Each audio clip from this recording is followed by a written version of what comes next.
अब हमारा शुरू करते हैं भौतिक प्रदेश। अच्छा, इसके लास्ट 2 दिन बचे हैं भाई। हाँ, अब हमारा बच्चा है पूर्व का मैदान। देखो के पढ़ लियो टाबरो, पेन बहुत पतलो चाल है, ओ पढ़ लियो, यो पढ़ लियो। अब बचा है पूर्व का मैदान। ये पूर्व का मैदान जो है क्षेत्रफल लगभग 23% भाग पे है, जनसंख्या लगभग 39, और जनसंख्या घनत्व में ये ज्यादा है, जनसंख्या ज्यादा भौतिक प्रदेश की, घनत्व घनत्व मतलब भयंकर तरीकों आपस में भिड़न लाग रहे, वो घनत्व है। और इसका उपनाम, इसमें सबसे ज्यादा खाद्यान्न होता है, इसलिए इसे खाद्यान्न का कटोरा कहा जाता है।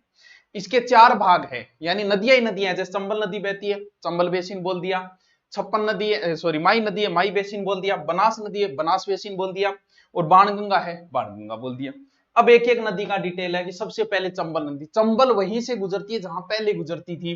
जिला थाना रटना है, चंबल नदी के अंदर भी बताया है, दोबारा और देख सको थे। सबसे पहले चित्तौड़गढ़ में प्रवेश की, फिर कोटा गई, फिर ऊपर बूंदी के गई, फिर ऊपर सवाई माधोपुर गई, उसके बाद में करौली गई, उसके बाद धौलपुर में। सबको आता है, ये तो रटली होगी। सर्वाधिक बीहड़ भूमि सवाई माधोपुर में, कोटा और धौलपुर के बीच में है। डाकू की संस्थलीय नदी द्वारा बनाए गए गहरे खड्डों को बीहड़ बोलते हैं, और डांग की रानी बोले करौली ने। डांग क्या बोले, बीहड़ में जगह डांग लेके लूटता नहीं, डाकू भी क्षेत्र ने डांग कहने लग गया, एक ही बात है। डांग की रानी करौली, डांगो राजा धौलपुर। माही बेसिन, जहां से माही नदी गुजरती है, ये दक्षिण राजस्थान का ये क्षेत्र माही बेसिन कहलाता है। सर इसमें कौन कौन से जिले हैं? माही नदी जो है वो बांसवाड़ा, प्रतापगढ़ एंड डूंगरपुर। बस कुछ नहीं, छोटी सी बात है। लेकिन बेसिन के अंदर उदयपुर सलुंबर भी आएगा, लेकिन माही नदी के अंदर नहीं आएगा। माही नदी के किनारे स्थित भाग को कांठल कहते हैं, जहां माही नदी के आसपास है। यानी प्रतापगढ़ का पुराना नाम अगर आपसे कोई पूछ ले तो ध्यान रहे कांठल है। छप्पन का मैदान, छप्पन की पहाड़ियां ऊपर है बालोतरा में, छप्पन का मैदान नीचे है डूंगरपुर और बांसवाड़ा के मध्य की पहाड़ियां, छप्पन पहाड़ियां। यहीं पे वो बागड़ क्षेत्र है, बागड़ आपने नाम सुना होगा। इस क्षेत्र के कई नाम है माई वाले के, जैसे कुमारी का खंड नाम है, लाट प्रदेश है, और इसी के नाम है। फिर है बनास बेसिन, ध्यान रहे बनास नदी पहले 6 जिलों से थी, लेकिन अब 8 से। सर कौन सा? राजसमंद, उदयपुर। सर इन समझाओ कौन, ये गणों ही समझाए मेरे। अब सिर्फ रिपीट मारू, मेरे साथ रिपीट मारो। चित्तौड़गढ़, भीलवाड़ा, भीलवाड़ा से एक जिला कटा है शाहपुरा, अब शाहपुरा बीच में आ गए। फिर अजमेर से एक जिला कटा केकड़ी, फिर टोंक, फिर सवाई माधोपुर। रट ली, पहले 6 थे।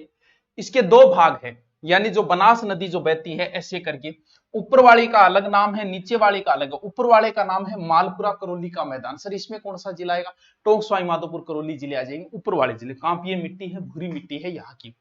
फिर आता है मेवाड़ का मैदान, ये नीचे वाला क्षेत्र है, भीलवाड़ा, शाहपुरा, चित्तौड़गढ़ का, ये मेवाड़ का आता है। खेराड़ बोलते हैं झाजपुरा क्षेत्र को, झाजपुरा भीलवाड़ा। माल खेराड़, ये मालपुरा को बोलते हैं, टोंक के क्षेत्र को। यानी जहाजपुर, माल खेराड़, टोंक। याद रहे जाओ सर, थे बताओ याद क्यों कौन रहो, रिपीट मारना है, याद तो थारे पहली है। बाणगंगा नदी पहले जयपुर से थी, अब जयपुर ग्रामीण से है बस। उसके बाद कहां आई? उसके बाद दौसा में आई, फिर नए जिले डीग में आई, और उसके बाद भरतपुर। पहले वालों से एक नया जिला हो गया, बाकी जयपुर ग्रामीण हो गया बस। दक्षिणी पूर्व का पठार, यानी हाड़ौती का पठार। हाड़ौती को पठार को मतलब थे सिर्फ इसमें कोटा बूंदी बारा झालावाड़ मत समझ लेना, ये तो हाड़ौती है। ये जो क्षेत्र है ना यहां पर, ये क्षेत्र आता है इसमें। यानी चंबल नदी के इधर वाले जिले जो है ना वो आते हैं। कौन कौन से जिले? लगभग 7 जिले आ जाएंगे इसमें। इसे दक्षिण पूर्व का पठार या हाड़ौती का पठार कहते हैं, जिसे कोटा बूंदी बारा झालावाड़ आपको पता है। उसके बाद बिजोलिया भी आता है इसके अंदर, पूर्वी बांसवाड़ा का क्षेत्र भी आता है, ऊपर वाला क्षेत्र भी आता है। तो ऊपर माल बड़ा फेमस है, बीवी ऊपर, भैंसरोडगढ़ से बिजोलिया के मध्य का ऊपर उठा पठार ऊपर माल। अब आता है हाड़ौती का भाग। देखो हाड़ौती जो है क्षेत्रफल में 6 पॉइंट निवासी है, और जनसंख्या लगभग 11% निवास करती है। क्या सर, क्या बात है सर, क्या बात है। संक्रांति प्रदेश के वे, जैसे अब जो समय चल रहा है, वर्षा ऋतु चल रही है, सावन लाग गयो, ये जो समय है गर्मी खत्म होने वाली है, वर्षा ऋतु आने वाली, उसके बीच के समय को संक्रांति समय कहा जाता है। बड़ा दुखदाई सा समय है, टेंशन वाला समय है, ना गर्मी ना सर्दी, जैसे सर्दी गर्मी के बीच का भाग होता है संक्रांति प्रदेश। यानी जहां अरावली खत्म होती है इधर से, विंध्याचल भी इधर से खत्म होती है, उसके बीच के भाग को क्या कहा जाता है? संक्रांति प्रदेश। जैसे गर्मी खत्म होने वाली हो, सर्दी आने वाली हो, वो जो बीच का समय होता है वो संक्रांति क्षेत्र कहलाता है वो। उसमें बड़ा ध्यान, जैसे इस समय खटाई खाना तो स्वास्थ्य के लिए बड़ा नुकसानदायक होता है। क्यों? क्योंकि ये समय ऐसा है संक्रांति प्रदेश, जूस भी पीना कोई अच्छा नहीं माना जाता इस समय। कब? जब अब साउंड लग गया यार इस समय। तो हाँ, नारियल पानी पी ले करो, वो ठीक है। तो संक्रांति प्रदेश है, यानी अरावली, विंध्याचल, मध्य का भाग, हाड़ौती का अस्पष्ट और अदर परवा कह देने सौ ज्यादा अस्पष्ट और अदर परवा वाला क्षेत्र कौन सा है? तो याद रखियो हाड़ौती को पठार है। ठीक है गुरुजी, ठीक है। हाड़ौती के पठार का दो भाग है, एक तो है विंध्य कगार भूमि जो विंध्याचल का इल्लो है, एक दक्कन का लावा का पठार। पहला है विंध्य कगार भूमि जिसमें करौली, धौलपुर और सवाई माधोपुर का क्षेत्र आता है। करौली, धौलपुर और सवाई माधोपुर का क्षेत्र आता है। लाल बलुआ पत्थर कहां है? धौलपुर के अंदर, रट लियो। गुलाबी बलुआ पत्थर कहां है? करौली के अंदर, रट लियो। सलेटी बलुआ पत्थर कहां है? बूंदी के अंदर, रटा मार लियो। फर्स्ट ग्रेड ज्योग्राफी में पूछा गया ग्रेट बाउंड्री फॉल्ट कहां है? विंध्याचल, हिमालय, इसके बीच में जो बाउंड्री बनी हुई है खड्डों से बने हुए, महान सीमा भ्रंश घाटी कहा जाता है उसे। जो बूंदी सवाई माधोपुर इसके बीच है, बूंदी सो महान भ्रंश घाटी, एग्जाम में कई बार पूछा है। अरावली और विंध्याचल का जहां मिलन होता है वहां बीच में घाटी बनी हुई है, उसे ही महान भ्रंश घाटी, ग्रेट बाउंड्री फोल्ड कहा जाता है। और जिला जगह में जी अब अरावली, बेगू क्षेत्र, लेसका, ऊपर कोटा, बूंदी, सवाई माधोपुर, करौली, धौलपुर, बटकर की बार बाय। यहां अरावली यहां तक है, इधर विंध्याचल आ गई, इसके बीच में ये क्षेत्र, इसे महान भ्रंश घाटी नाम से जाना जाता है। दक्कन का लावा पठार कोटा, बूंदी, बारा, झालावाड़ क्षेत्र आता है। अर्धचंद्राकार पहाड़ियां हैं, मुकुंदरा की पहाड़ियां भी यही है।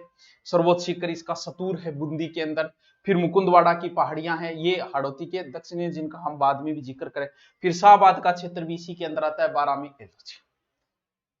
अब एक छोटा सा प्रश्न जो को उड्डे को बोई ऊंचा रहो, राजस्थान का सबसे ऊंचा पठार कौन सा है? ध्यान रहे, उड़िया का पठार है। ऊंची जब भी बात आवे बात सिरोही में आओगी, 1360 मीटर, कहां?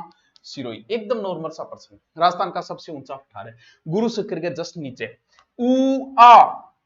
दूसरा ऊंचा पठार है आबू का पठार, कहां? सिरोही में। कितना मीटर ऊंचो है? 1200 मीटर ऊंचो। चोटियां पहली पढ़ ली, राजस्थान का दूसरा ऊंचा पठार है।